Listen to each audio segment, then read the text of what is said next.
Welcome to Concert Pipeline. I'm Steve Jones. Today on the program, we have Two Wolf. I had a chance to talk to Greg T. Walker about his group with Lance Lopez. I had Lance Lopez on the program a few years back. You can go check out that old episode of Concert Pipeline if you want to dive into Two Wolf a little bit more. But Two Wolf put out their new self-titled album back in June, and it's a rockin' album, so we're definitely recommend checking that out. We're going to bring Greg in just a few minutes. Before we do, catch you up with a little bit on what's going on in my world. I'm going to cover Red Rocks more in depth in episode 499 here in 2 weeks. That one was a lot of fun, and I'm going to talk to fans who went to the show to see Andrew McMahon play with his three bands, Something Corporate, Jack's Mannequin, and Andrew McMahon in the Wilderness. And so we'll dive into that a little bit more in a couple weeks. But also part of my vacation trip, I went to Nevada. I took my kids to Nevada to visit my friend Colleen and meet her new baby son that is just a few weeks old, and wanted to get out there and get a chance to meet him. So we went out, and there was a whole situation that happened around where I would be staying. I originally had booked an Airbnb for me and the kids, and then a couple weeks back, I was looking at my calendar.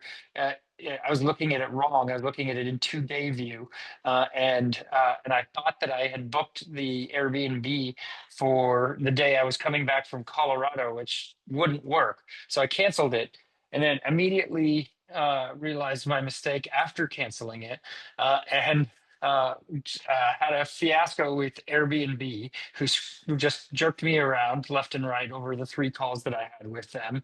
The host of the Airbnb also told me that the room was still available, but Airbnb wouldn't give it to me, or he was not being truthful, or didn't want to book it again, or something between in that situation. So my buddy Colleen recommended a hotel in town that I should stay at. I didn't look up the hotel, didn't look at the reviews or anything, and booked said hotel. And then either the night before or 2 nights before we were leaving, I was messaging with my daughter who was at her mom's house, and she asked if I had looked up the hotel's reviews, and I said no. The hotel's reviews were garbage. It was not good. It was not a pretty site. There was a lot of negative reviews, and I've never had a bad experience at a hotel per se. Not a horrible experience. I've had one where I couldn't sleep because the pipes were like leaky or running or something. I don't know, loud all night. That was not enjoyable. But I'd booked this non-refundable hotel through a third-party site, so I was like, okay, well, let's at least try it and check it out. So we go to Nevada. We meet up with our friends and go to this brewery called Shoe Tree, which was really nice. Had a good beer there, and then walked over 150 yards to the hotel that we were staying at around 2:40, 20 minutes before check-in time. They refused to let us check in 20 minutes early. They said come back at 3. When we called the day before to ask if the pool was available, they said no, it's not, and there's no breakfast. They offered that up. So this hotel had boards on it, like the second story was shut and boarded up, and there were just a lot of negative reviews. So we go back at 3. We get our room. We go to our room. Looks mostly okay, but we pull back the sheets, and then there's hairs in both of the beds. Um, some of them look like they're from nether regions, and so this is not a great situation. We tell the cleaning lady. She parlays it to the manager of the hotel, who proceeds to take a lint roller to the room and rolls around the areas of the bed. And he had told us that the sheets were clean, and just sometimes that there's hairs that come alongside it still. Fun. Okay, my buddy Colleen was not about that explanation, so he gave us another room, and we go in the other room, and it looked fine. But by that point, Colleen's husband had joined in, and he looked at the situation and was like, no, no, this place should be boarded up and condemned. He was very loud about it too, so the hotel manager could hear. So the hotel manager was like, okay, so what are we doing? What's the plan? I told him I was like, it sounds like I'm outvoted here, and so I gave him the key and said we're not going to be able to stay. I was not expecting a refund back, but he actually offered one without even being requested. He said, "I'll give you a refund. Just call the third party site and tell them that it was approved, and they'll reach out to me and all that." So I had to call the third party site twice for them to get a hold of him, but they actually followed through and gave the refund, which I was impressed with. So ended up driving back from Nevada the same day after our visit, after we had dinner and everything. But it's unfortunate. Another hotel would have cost like $350, which I was just not really about at that moment. So uh, it's an enjoyable trip overall, and it just was disappointing that that had to take up half of the conversation of our hangout. Was talking about a hotel room that may or may not be okay. Because my daughter was freaking out about it even before we went to it. She called her mom. Her mom texted me and offered to help pay for a different hotel room, which I just was like, "Look, I don't need your money. Stop," you know. But it happened. Life goes on. All right, let's go ahead and let's bring in T Wolf. Again, I got a chance to talk to Greg T. Walker. We had a really fun conversation. Let's bring Greg on in. Good morning. Good morning. How you doing, Greg? I'm doing great. How about yourself? Not bad, not bad. How are things in Florida right now? Not quite as hot today. It was 100 Tuesday and 95 yesterday, so not so hot today. You're Been in enjoying a Florida. little bit cooler weather. What do you expect in Florida?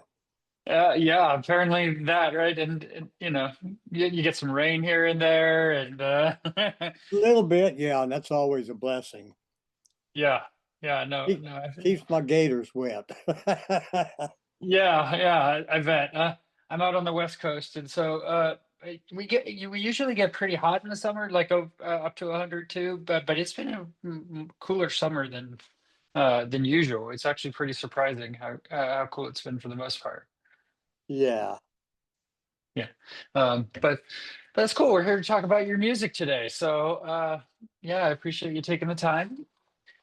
Uh, I like starting kind of from the beginning a little bit. Tell me kind of a little bit about what music you were listening to growing up, what was on in your household, that sort of thing. Music was always in my home. I'm the youngest of four, so I listened to my older brother and sister's music at the time. Always a radio or a record on the turntable. So it was their music I listened to first. And then as I got a little bit older each year, I started listening to what I liked. So my Mhm. first real big push was Beatles when they came out. That just blew my mind. I Yeah. already had a band at that time. I was like 10. Yeah, And then I yeah, got to you see the started with Beatles 10. live in Jacksonville, Florida, How was that experience? 1964. Yeah, Yeah. what an experience. It was total pandemonium. All you Yeah. could hear was girls screaming. That was it. Oh, well, that's amazing. What an amazing show. Was that like one of your first concerts that you went to, or? At the first major concert, yeah. And Yeah. Roy Orbison was on that bill. Wow. And I already knew who he was. I'm like, wow, it was great. Yeah. Who'd you go to see the Beatles with? A girl from school, we were 12, I think, at the time. Yeah. And I got a note from her in recent years. She said, everybody thought you were crazy when we were going to college. You just wanted to play in a band, and you did. And I'm proud of you. You stuck to your decision. I said, yeah, I just always wanted to be in a band. Yeah. That's what you wanted to do from when you were a kid. There was no other option, Yeah, right? that was my dream. Yeah, that's awesome. Are your siblings also musical? Do they My oldest sister played piano, and when I was taking piano lessons, she would help me. But early on, I stopped reading the music and just played by ear. I would hear something on the radio and play it. And she said, "You little brat, I have to practice and study.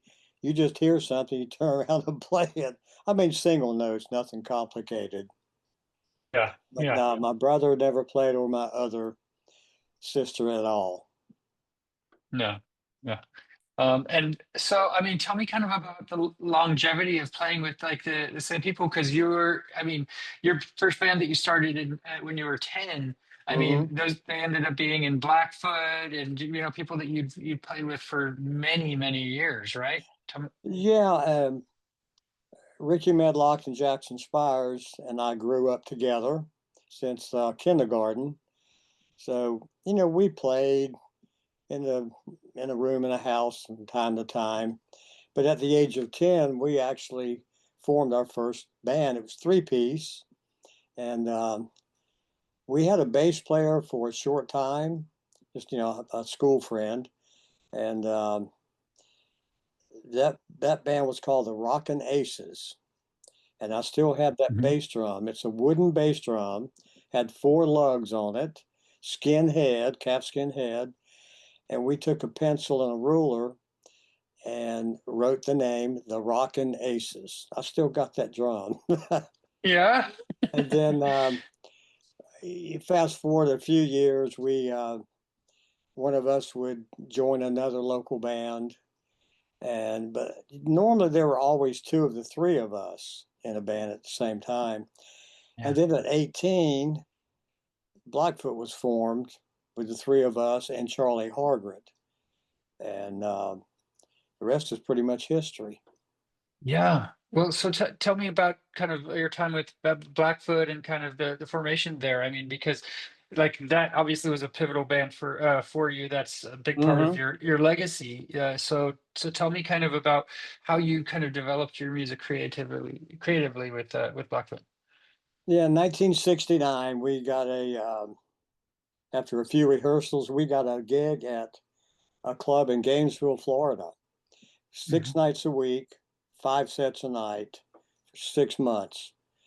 And I'll tell you what, we honed our skills quickly. That's all we did was play. Yeah. And then March of 1970, we went to New York on the promise of a record deal. Once we arrived, that record deal was not there. So we're stuck in New York City, scared to death. Yeah. And, we stuck it out. And a few months later, we moved out to New Jersey. This is back when you had one vehicle for the whole band. Um, we were sleeping on army cots in New York City because the owner or the renter of the apartment was the girl that got us what we thought was going to be a deal up there. But we moved out Hmm. to Jersey and we started playing dates, and everybody embraced us. It's like, wow, these guys from the South, kind of wild and crazy. And then we got our first record deal in 1975. Album came out, still my favorite, No Reservations. And it didn't do well at all. Next year, we went to CBS Island Records. That album came out, didn't do anything at all. 3 years later, without a deal, we finally signed with Atco, Warner Brothers. That was the Strikes album, Hmm. and then that Yeah. put us on the map. So we went from nothing to a little bit of notoriety in the span of a few years. And when you were creating the Strikes album, did you know that there was something special there? Like that, I mean, that album, like you said, did really very, really well. No, not in particular. Every song on every album was agreed upon, and we didn't like what we now call B songs. Everything had to be an A song. We Hmm. always had about 6 to 8 songs left over for every record we ever did. There must be a vault full of, there's probably 4 or 5 albums worth of tracks. No, we Yeah. didn't You know so anything would be special. It just being in the right place at the right time, and we got some airplay, and it just boom, in 8 months it was gold, and then it went yeah, platinum. So yeah, lucky us. But yeah. we And so loved what? it. Oh yeah, yeah, absolutely. So what did that do? I mean, did the shows start getting bigger after that? Did you start playing bigger venues and different audiences? Yeah, went from clubs to theaters, civic centers, auditoriums, and we were fortunate enough to open up some shows for Ted Nugent early on, like 76. Yeah. And we're still friends to this day. Um, then we did the Frampton Comes Alive tour. I think that was 77 or 78, like 50 shows. Wow. And then ZZ Top, we did some one-offs with them. And we'd do two or three at a time. And Hmm. then, but by 79, when Strikes came out, that opened the door. And then we went on grand tours. That's all we did was tour for years. Yeah. We eventually worked ourselves up to the middle slot, special guest, and then we became headliners and had bands open up for us. So we went through the whole thing at the very beginning to the top end. What a life. Yeah. Yeah. I want to ask you about a couple of those tours. First, I mean, Ted Nugent, what was it like touring with him? I mean, that must have been Oh, incredible. just great. He called me about 3 weeks or so ago, and in fact, it was on a Friday, and we called it. We hadn't talked in a while, but we've remained friends all through these years. Oh, He's a great guy, in my opinion. yeah. Yeah. I interviewed him like 20 years ago or something, and his energy is just off the charts and incredible. Off the And chart, yeah, still is. there's no one like him. That's for sure. Uh, And that's we never talked a whole lot about music. We always would talk about bows and arrows and guns. Mhm. We have a Mhm. love of hunting. We rarely talk about music, even still to this day. Yeah, it's all hunting. Have you been hunting your whole life? Yes, Yeah, that's cool. I hunt waterfowl, so that's in California. There's not a ton of big game. I don't really have the patience for it as much yeah, either. It takes a intense level of patience to, yeah, especially around here, yeah. to do that. But I really enjoy hunting waterfowl, Hmm. ducks and geese, and I so. hunt in my backyard. Yeah, I just walk I out the can't do door that. It's and kind of illegal for me. So yeah. No, I've got this is ancestral lands I live on. I'm sixth yeah, generation here. I just walk 25 yards out my back door and get up in a stand. I got a condo back there. That's what I call it. My nephews call it the condo. yeah. It's 4 by 5 feet, but it's insulated and all that good stuff. But I enjoy just as much seeing game. I'm Hmm. not into the killing aspect at all. It's strictly for food and meat. Hmm. And those years I don't get anything at all. I mean, I'm not starving. If I were, I would I would certainly take what I needed, and that's all. Not Yeah. into the trophy end of it. Oh no, absolutely. Yeah. Like my uncle always said, the only thing that deer horns are good for is to stir the pot. And I Yeah, said, and they make nice buttons. they do. They do. Yeah, Yeah. You also played some shows with AC/DC. a lot. Yeah, we toured with them. Tell me So about that. you wouldn't find a nicer bunch of guys, especially at that professional level. Yeah. But we did a couple of stadium shows, and that led to a full blown tour. We toured in Europe with them as well as over here. That was back when Bon Scott I was was gonna say that here. must have been a Bon Scott era. Yeah. And then when Brian came in, we did the Back in Black tour, the whole Oh thing. wow. Oh, Wow. yeah. He's a That's great guy, huge. too. Yeah. Yeah. I took my son to see AC/DC down in LA a couple months ago, and Hmm. April actually, and that was my first time ever seeing them live, and we were pit tickets right up against the stage, and I just it felt like this great experience. I mean, I know I'm at the final moments, but Yeah. but to get to see the still rock out, still play the songs, the hits, and something that's such a part of everyone's life, whether that you're a fan or not, Hmm. is just incredible. You know? That's the way it's supposed to be. Yeah. If you can find the right replacements, you can keep on. But we all know that there's bands that lost members, by passing away, and you can take the best of them all. It doesn't mean it's going to be good. You have to find that right person to place the same style that that loves that style. We used to say, in the Blackfoot days, if something happened to Ricky or Charlie, if you get Jeff Beck in the band, it would have been a train wreck. Or Eddie Van Halen, it just would not have worked. So a Yeah. better player doesn't mean it's going to be a better band. You have to have that cohesive unit, and that's what we were. But childhood friends, what do you expect? We Yeah. loved each Yeah. other dearly. You're together for better or worse, right? It's like family. And Charlie lives, Charlie Hargett, he lives about a little over an hour from here. And Hmm. we get together, try to once a year, and we just go out in my little studio and we play just for fun. Yeah. He's got back problems, so he can't go out and perform anymore, but he can still blister that guitar. I've never seen anybody pick up, the cheapest guitar and the smallest amp, and he sounds like a Les Paul through a Marshall. It's all in his fingers. Just an Yeah. incredible player. That's awesome. That's so cool. Uh, Hmm. um, so let's talk about 71, right? Your time with Lynyrd Skynyrd and 71, 72. Tell me kind of about that experience becoming a part of Lynyrd Skynyrd and getting to record at Muscle Shoals and and Hmm. all of that experience. Tell me, how was that for you? We were friends with them prior to me joining the band. Um, you know, Playing the same teen clubs and venues. Navy bases, did quite a few of those. Running each other in the music stores. So we were friends. It just, in 71, they had an issue with, with Bob, the drummer at the time.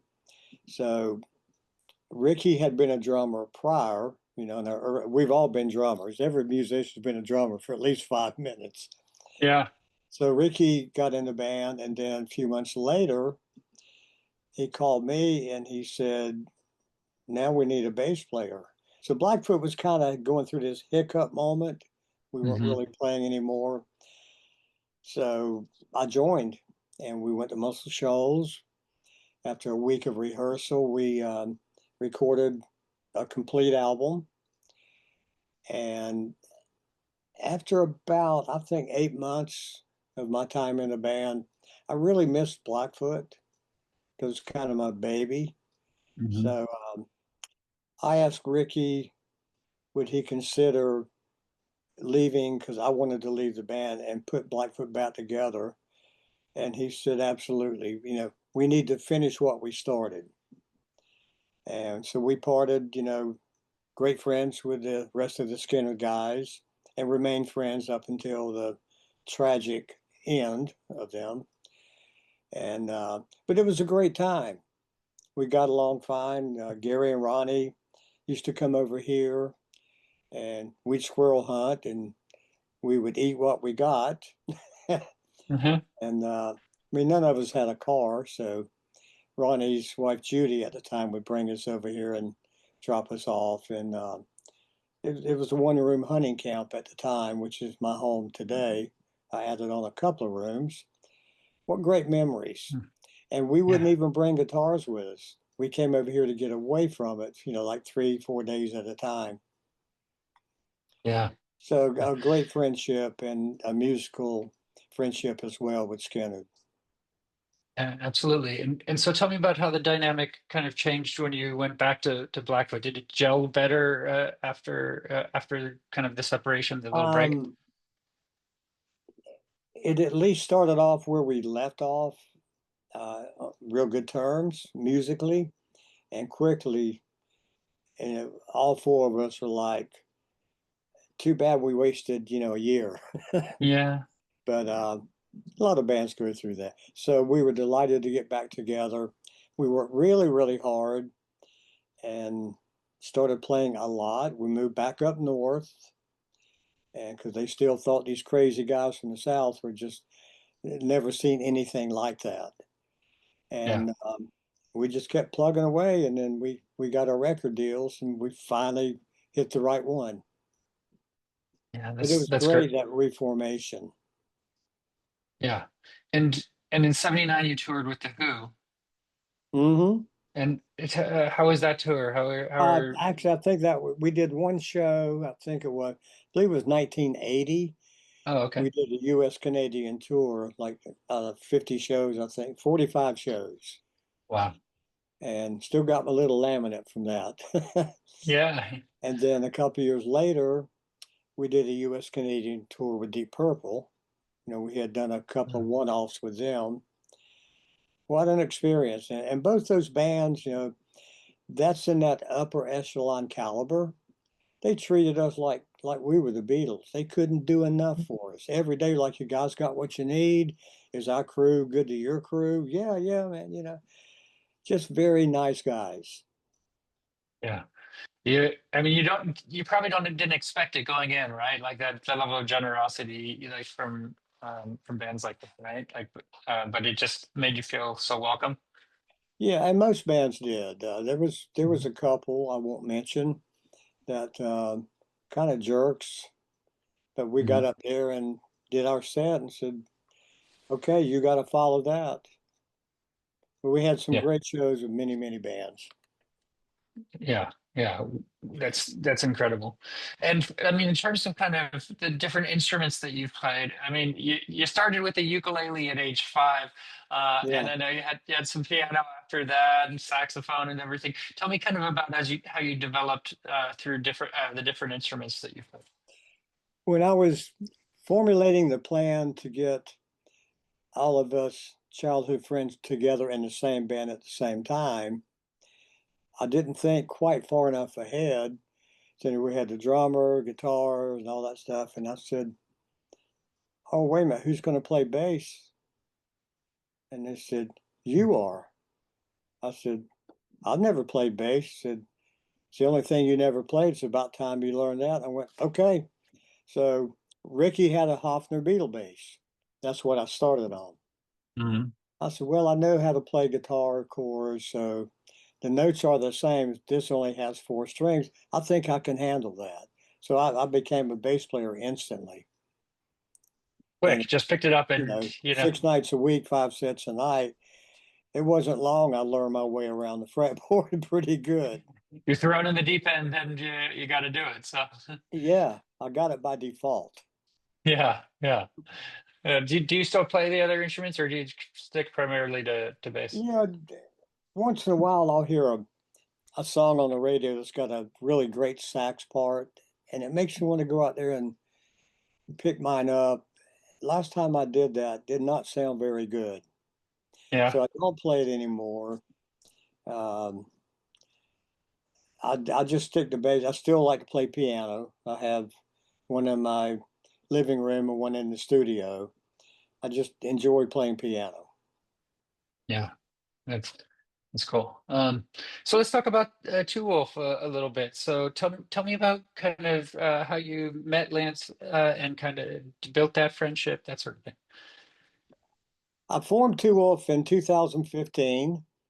Um, it was the drummer we had, the first drummer, knew Lance. He kept talking about him, and we already had three-piece at the time, and said, "Need to let this guy come in." So we brought Lance in, and he played. Like, wow, guy's good, and he Yeah, played very well with the other guitar player.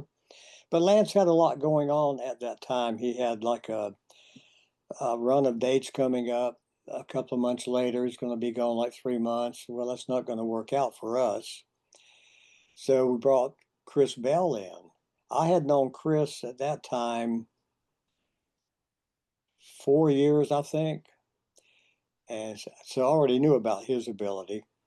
Chris came in, but he had the same thing. He had dates to fulfill and, life in general. So he left. So we went back three-piece, and then I got Chris and Lance both back at the same time, and I'm like, that was my dream. That was my goal. And it happened. And I'm like, yes, now we got a band. yeah, And yeah. they're great vocalists as well, great songwriters. And it's the same chemistry, kind of like Blackfoot. It just was meant to be. So now we had four people once again pretty much read each other's minds. It makes it effortless, really. Yeah. And so the creation of the album, I know this album was kind of a long time coming Hmm. for you guys. So was it logistically difficult to get together and kind of hash it out? Tell me kind of about that process for you. Yeah, because Rusty and I live, in Florida. He's about 45 minutes away. Chris and Lance both live one above and one below Nashville. Mhm. So you couldn't just call a rehearsal and say, "Hey, I got some things to play for you." It's not that easy. It's expensive too. Yeah. But we made it work. And we we had done some demo recording that was studio quality, but it was not the lineup we have now. So we scrapped all of that and then went back to the drawing board. We got ready to record what we just came out with. That was some of Lance's songs, some of Chris's, and some of mine. And we also did three Blackfoot covers, which I didn't want to do that. One or two would have been fine. But they were such huge Blackfoot fans, being guitar players. And I said, it's democracy. If that's what we want, that's what we'll do. And in hindsight, that was a good decision. But we all contributed with material. And we went into the studio and recorded, took a few trips, and then it came out June 6th this year. And vinyl will be Yeah. out in October. Oh, wow. Okay. That's really exciting too. Yeah. Yeah, And your tribal name is Two Wolf also. it is. Mm-hmm. Yeah. So tell me about what that signifies for you kind of personally and spiritually. You can actually have more than one name throughout a lifetime. It sometimes is based on events, especially in the old days, which we're not part of that, way back. Um, it was Lone Wolf for decades, and then I had a vision, and that's what changed it to Wolf. That's what I saw in my vision. I went through the sweat lodges, became a pipe carrier. Um, I don't know if I could explain it where most people would understand it. It's an honorary thing. There's a lot of ceremony, and you do it in stages. It takes about a month to do that. So the name came through a vision, and then the being made a pipe carrier came with some friends. It was Arapaho, Lakota, and Northern Cheyenne that were part of the ceremonies, and it was done the old-fashioned way. Pretty brutal when you get to Sweat Lodge. You think Florida's hot? Let me Yeah. tell you, this is hot. Insane, huh? Yeah. Yeah, but what an experience. Yeah, I imagine. And so as you kind of translate that to your music, like, is it just such a part of you, this project, I guess, that that it connects to that level? Yeah, and actually, um, I'm Muskogee Creek from the eastern band of the Florida Creek tribe. So we didn't do the same things here. Our people didn't that I wound up doing, out west. That's more Plains Indians culture. But I still embraced it. And I don't know, I guess it's that built-in tribal heartbeat. Yeah. And Jackson, rest his soul, Jackson was Cheyenne and Cherokee and French. And that's one reason we made such a powerful rhythm section because we had that tribal instinct, that Yeah. heartbeat, that pounding of the drums. But we have that now in this band too. Yeah. Are you able to get the band together pretty often to play some shows, or like what does that look like for around this This album? year's been better so far. Um, it's fly-ins for a couple of us, depending on where it is, and sometimes a couple of us can drive. Just depends on the distance. We've got we just did a show 3 weeks ago, I think it was, and we have two more to do on with that promoter, and then we have another one up in Syracuse, New York, September 19th, and we go into October. We're booked that far ahead now. So we don't have a lot of time to rehearse.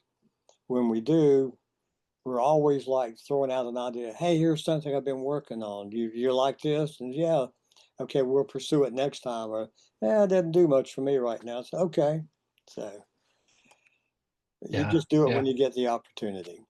Do when you can. Absolutely. And the album is, I mean, it's rocking. And I mean, from Keep On Moving from the beginning, it's just like this great rock album. I mean, like as you're as you're creating this album, are there like influences that kind of you wanted to kind of touch on to incorporate kind of feels into the album? Well, keep on moving. Hmm. I actually wrote that years ago, and we never recorded that song. That's an old song. To me, it was a B song, but that was about record companies and how they tell you one thing and do another. That's never changed. It never will. Yeah, But it's like, you said we couldn't do it, but we're going to do it our own way. If you listen to the lyrics, it's telling a story about we're rebelling against you. We're going to do what we want to do. So that was an older song. Um, it was Chris and Lance really wanted to do it. I said, it's just a B song. So no, we're going to make it rock. So yeah, for the opening track, it kind of hits you right in the face. yeah, Um, Great Spirit and Traveler, especially Great Spirit, that's more of a personal song that my friend in Montana and I wrote. I'd credit him with more majority of the writing of that song than me.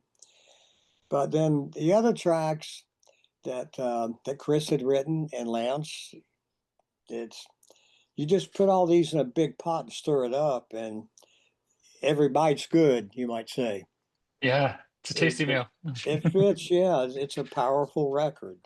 It's not for Yeah. the faint of heart. No, no, exactly. Not when you're listening to as you're falling asleep or anything. Yeah, probably not going to get a nap in that day. No, no, yeah, I dig it a lot, and I'm sure you've been playing these, even though the album's just coming out now. You've been playing these songs live, like you did the Rock Legends cruise last year, and I'm sure you played a bunch on that and everything, Uh, right? So, yeah, great time. yeah, tell me about that cruise. What is doing one of those like for you? I've been fortunate to, I got on the very first one in 2011. I've been Hmm. on every one since. Yeah. Now, Two Wolf has been on the last four with this lineup, and February coming up will be yet another, be my 13th one. Wow. So you They're keep coming back. really, really kind to me. I don't know why, but they are. Yeah. Do you enjoy like are there bands you enjoy just like hanging out, the camaraderie? It's like catching up Oh again with yeah, old friends and seeing their shows. And do you do enough relaxing at the same time on a cruise? Like on a cruise? yeah. It's kind of a musician's family reunion. Hmm. This cruise, unlike other cruises, it's Rock Legends Cruise, so it refers to bands back in the day, true rock Hmm. legends. We're not. We know we're a newer band. I mean, we all go back a long way in our careers, Yeah. but yeah, you run into this band and that band and you stop and it's like, wow, man, I hadn't seen you in like 15, 20 years. And it's all hugs. And you start talking about, remember that show we did? There'll be a town and a certain event happened. I was like, oh yeah, I kind of forgot about that. And it's just I'll give you like Doobie Brothers. Love those guys. Yeah. With always big hugs. Kansas. And Richard's always talking about these stories. He's got a memory like you wouldn't believe. And then his wife will complete his sentence. I'm like, God, I forgot all about that one. Be in Europe or here. Yeah. And then just on and on and on, I run into people I hadn't seen in a long, long time. Yeah. It's like a And family reunion on a boat. yeah, and 4,000 customers on that boat, patrons, a Hmm. lot of repeat patrons. Majority are, I think, probably 65, 70%. Yeah, it's a wonderful experience. You got three bands, 20 bands playing about three shows each Hmm. in different venues. So you get a chance to see at least your top 15 if you plan a schedule. Yeah, it's a Yeah. wonderful experience. Everybody's there for one reason. That's rock. Yeah. Yeah. But that's cool. I've started taking my kids on cruises the past 2 years, and before that, I never did the cruise thing.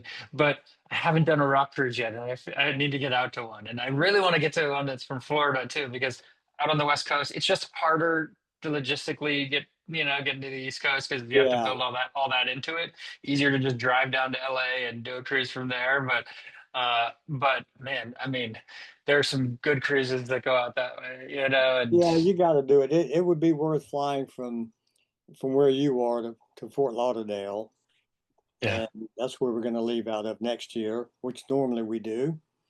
Mhm. And it's a big, big ship. It's like one of the biggest in the world, and it's just a floating rock and roll concert nonstop. Yeah, yeah. Guarantee you have the time of your life. That's why people come back year after year. I got to where I know the majority of them, and we stay in touch throughout the year, Yeah, emails and texts and things like that. that's Got to that's do very it, man. You got to got do to it. do it. Okay, got to make it happen. Yeah. Yeah. So let's talk about a couple other things that outside of music. I know that you build make crafts also like Native American items, bows, arrows, dream catchers, that sort of thing. Tell me kind of about that for you. Like, I mean, how you started doing that and how it builds into, um, just your who you are, really.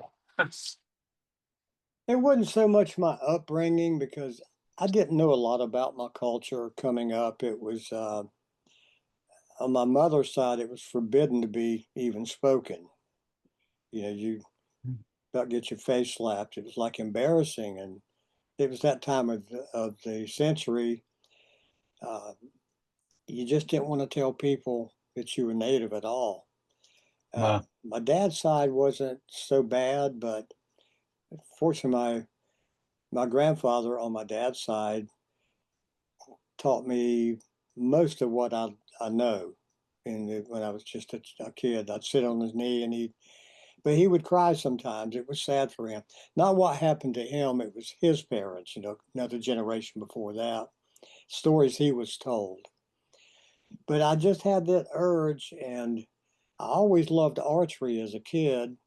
So I didn't start doing the crafts until, gosh, I was in my late 20s probably. Mhm. But it was still more the plain sculpture, the chokers, the hair pipe chokers, bracelets, and then I started making the breastplates, and then I want to make a bow. In fact, can you see this? I don't know.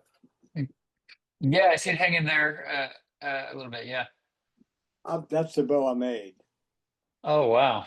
Yeah, Oh wow. this Yeah, is that's hickory, and on the it's just one piece, and I took deer sinew and backed it on both sides, mhm. here and then the tips.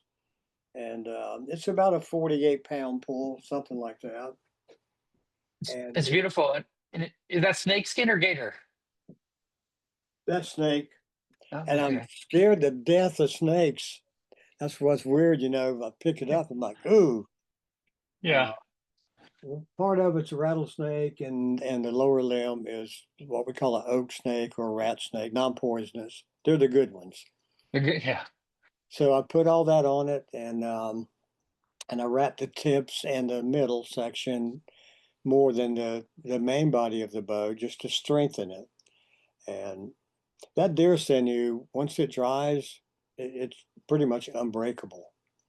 Yeah. So I worked I seasoned the limb for about 8 months, and then I took my granddaddy's old draw knife and I hand shaved it.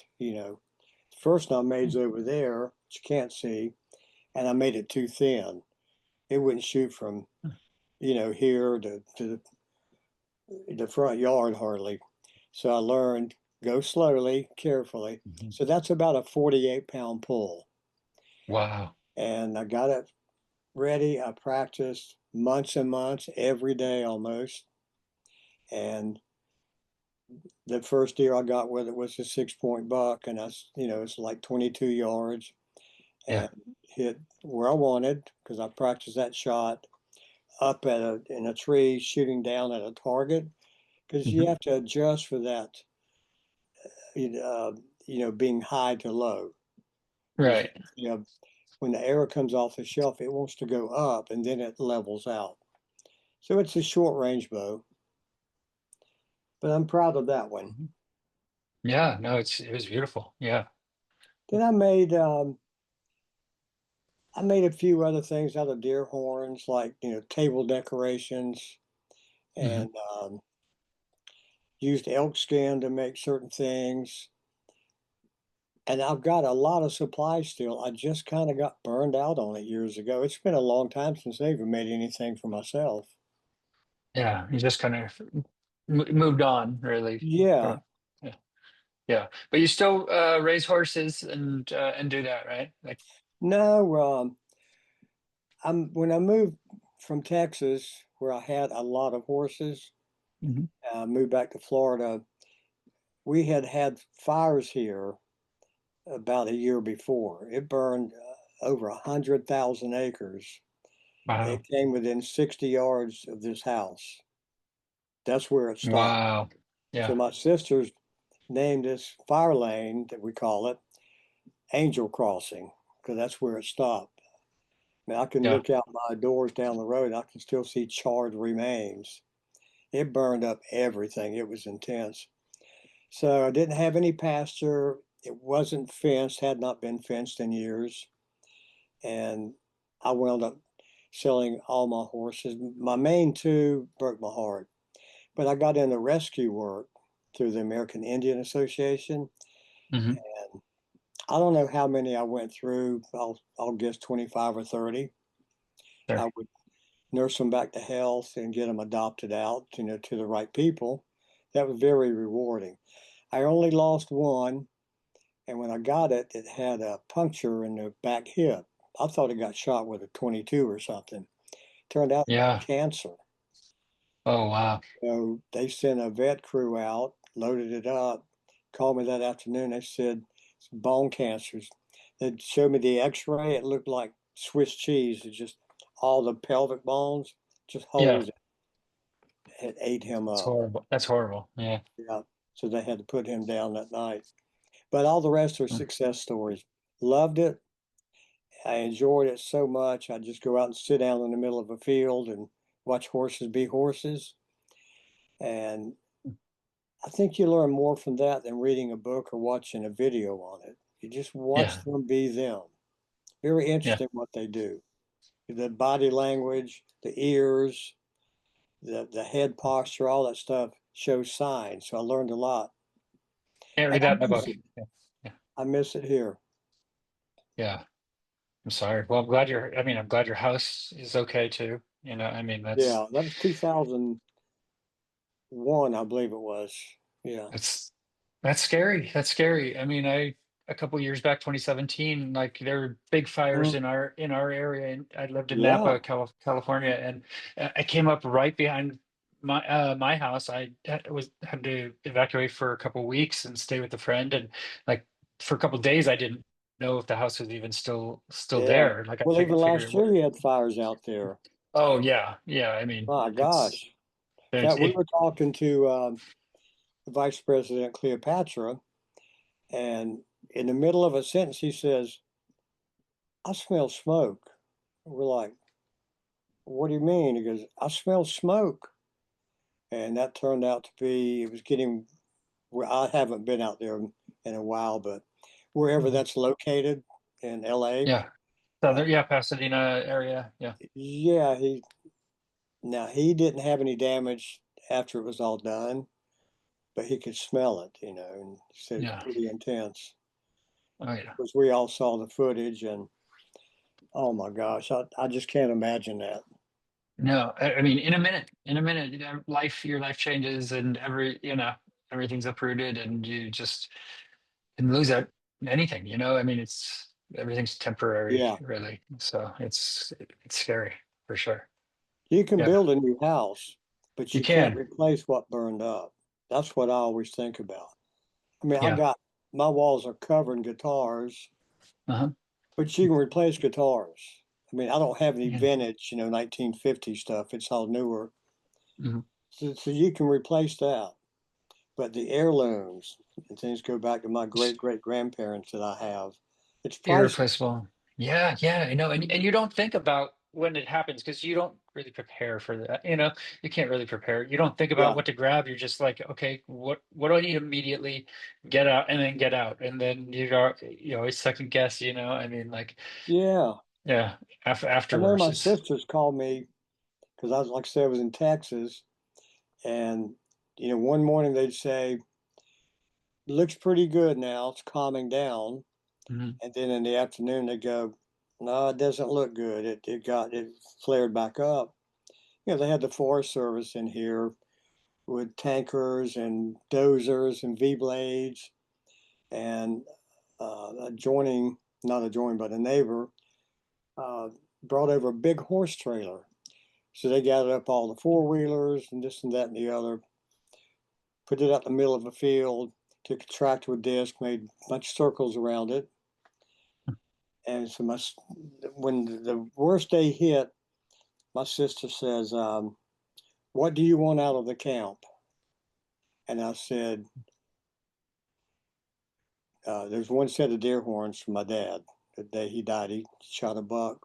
I said, Mhm. "Daddy's deer horns, the one rack, and I think one of my rifles."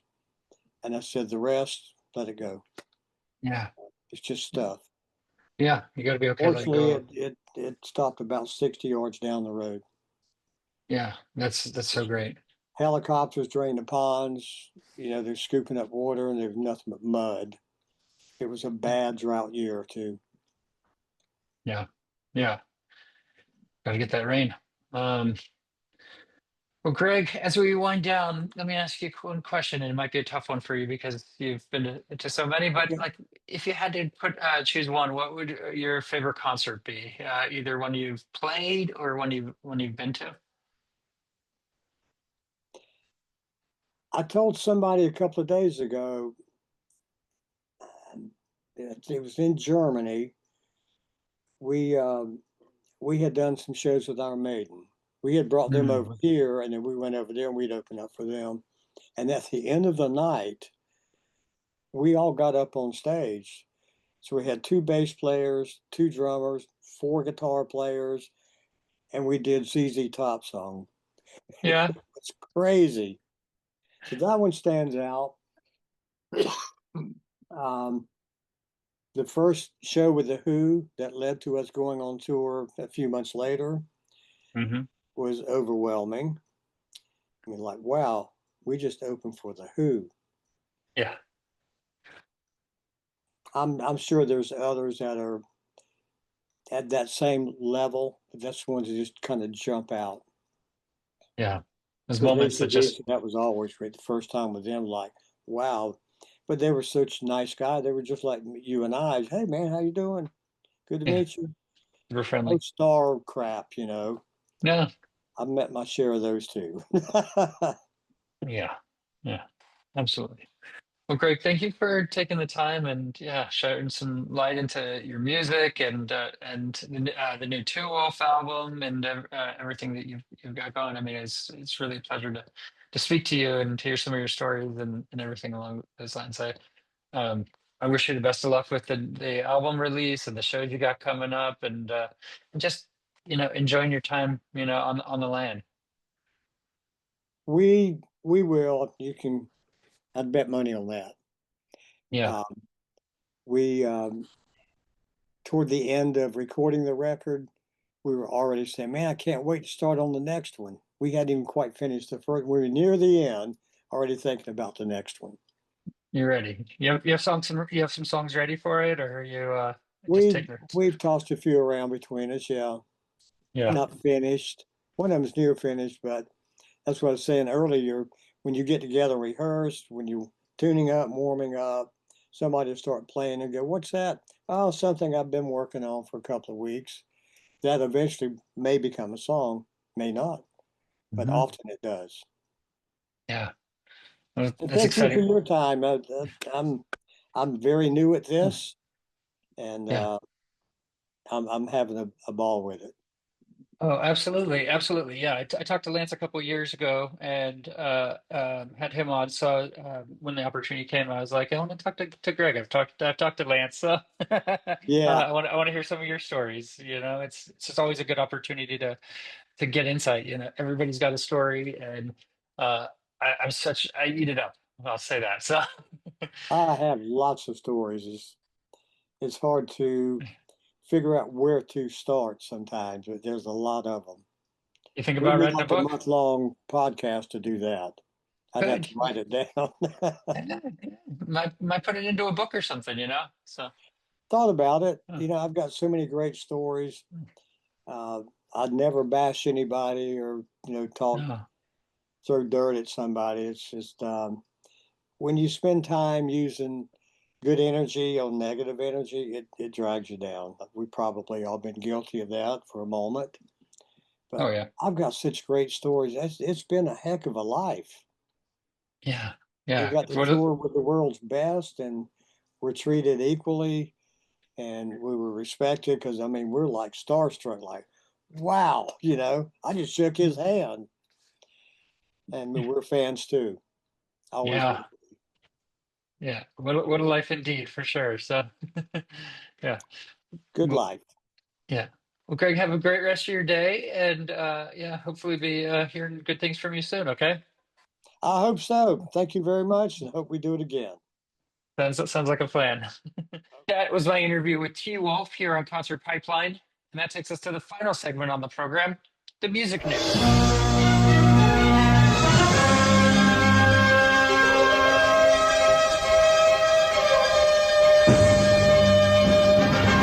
Got a couple stories to wind out the program today.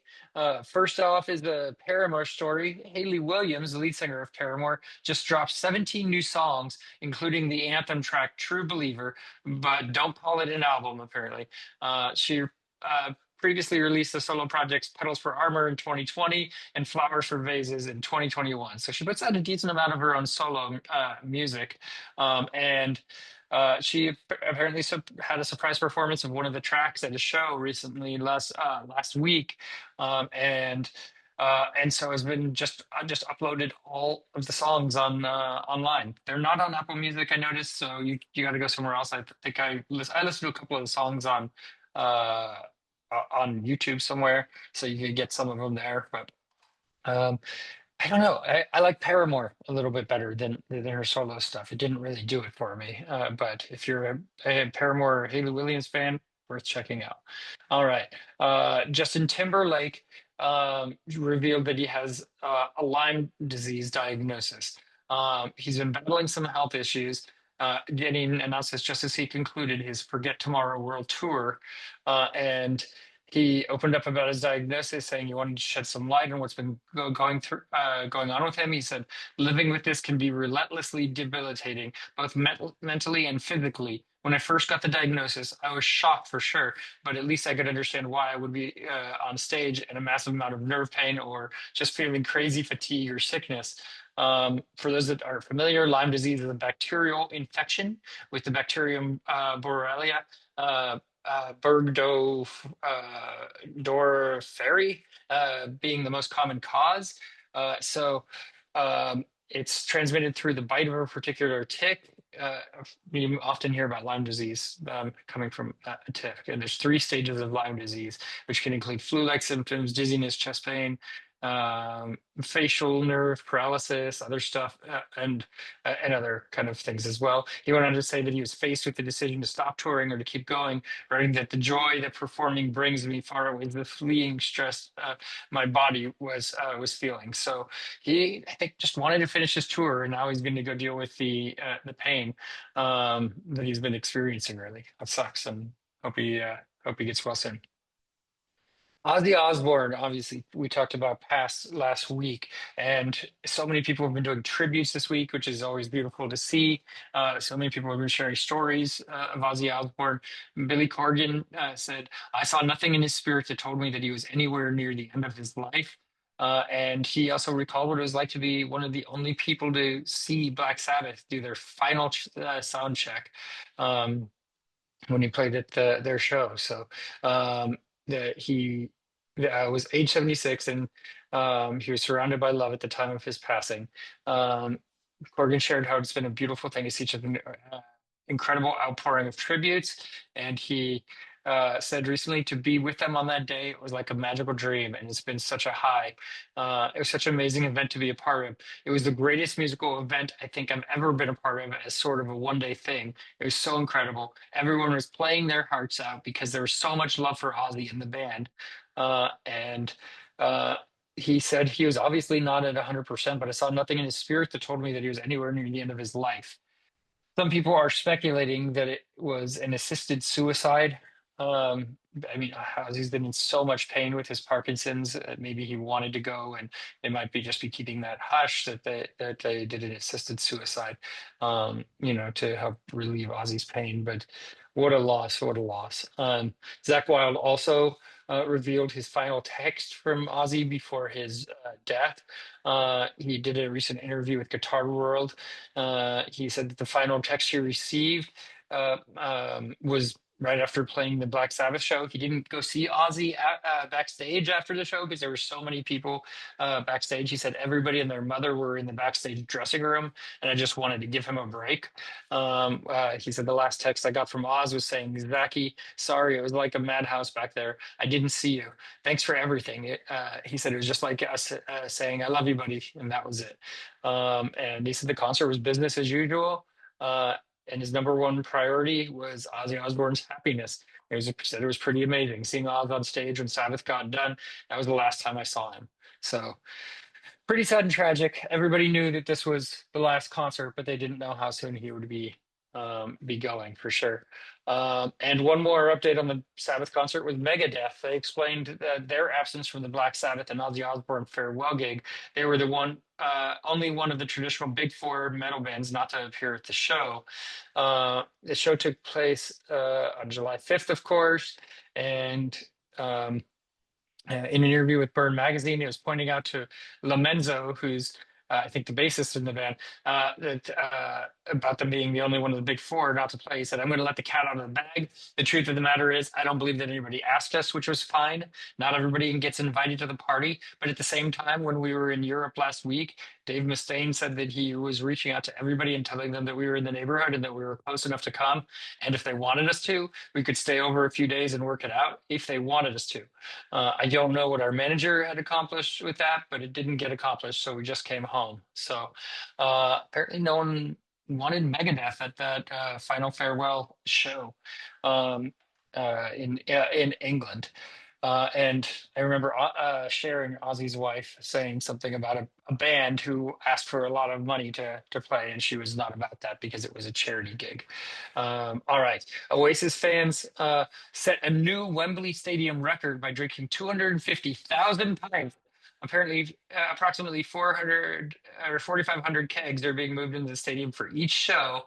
The new figure was shared by Delaware North, the company which operates the catering at Wembley Stadium. And apparently, they drink a lot of beer. So they played 3 of their 7 scheduled stops at the London Stadium. They're set to continue with the shows and for 2 more nights before returning in September. And 250,000 plates on average being sold at each night, surpassing the 120,000 sold at Coldplay's 2024 shows and the 40,000 sold at Taylor Swift's Eras tour dates last year. So Oasis fans can now drink Swifties. I think that's a freaking given right there. And Coldplay fans, combine them both, and you can still drink both sets of fans. That is pretty awesome and funny. I like it. Last story to wind us out is a Foo Fighters story. Always like closing with Foo Fighters when we can. Josh Freese commented on returning to Nine Inch Nails. He was the drummer who was let go from the Foo Fighters just a couple months back, and he's going to go back to Nine Inch Nails, which he was in from 2005 to 2008. He had left the Nine Inch Nails in 2008 when he had his 3rd kid, and he needed to step away and not be on the road touring and just focus on his family for a bit. So he went and did that, and then came back to to his role as a drummer, and his spot was not available. But Foo Fighters, in turn, announced, I don't think they announced, but it leaked to the Nine Inch Nails' current drummer, Ilian Rubin. He was tapped to become the Foo Fighters' next drummer. Just Free said, leaving Nine Inch Nails at the end of 2008 was the hardest decision I've ever had to make. My wife and I were expecting our third child, and I knew I needed to step away from life on the road to be home with my family. Nine Inch Nails was a band that left me walking off stage every single night thinking that was incredible. We absolutely crushed it. And it wasn't just a feeling, it was a certainty. That level of intensity, pride, and satisfaction after each show is something I've rarely experienced anywhere else. Now being back on tour with Trent and the crew, helping them do what they do best night after night is something I'm incredibly excited about. To be part of that energy again feels amazing. If you get a chance to catch one of these shows over the next 6 weeks, I promise they're going to be absolutely unforgettable. So it seems like he's jumping right in and will be starting on August 6th with Nine Inch Nails. The Foo Fighters have shows starting later this year with Mexico City show on November 14th. That is our show for today. Thank you for tuning in. Next week on the program, I have a really fun interview with J. Michael Phillips. Actually going to see him the night of this taping, live at Channel 24 in Sacramento. So I'm looking forward to that. And then episode 499 will be Red Rock's coverage of the Three Pianos tour or show with Andrew McMahon and his three bands. And then episode 500, the big episode 500, will feature a crossover interview with Andrew McMahon that I did with Something in the Wilderness podcast. So a lot of great stuff coming up as we move towards our 500th episode. I'm really looking forward to it. So for all of us here at Concert Pipeline, I'm Steve Jones. We'll catch you next time.